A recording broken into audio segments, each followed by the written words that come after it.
May nakita ko sa internet na ganito na parang may bumper sa harap yung motor. May bumper siya. Pero ito lang. Itong portion lang na to, ito. Around 24. So ang gagawin natin, ibe-bend natin. Siguro here. I-bend natin siya. Magiging wrap around siya. Let's see how it looks sa motor na. Try natin. Ito mapupunta sa sides. Binaba ko muna yung mga manifold. Iba naman design niya yan. Iba naman.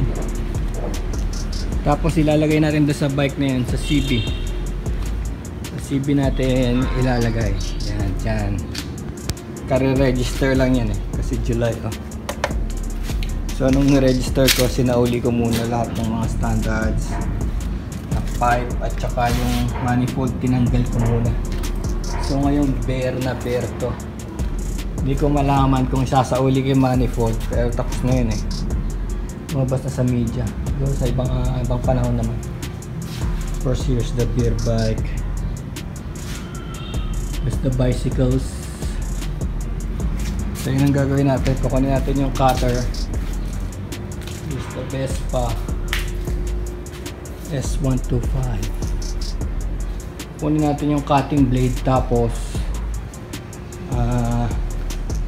iiwain natin and i-bend. Okay, sige, let's do that.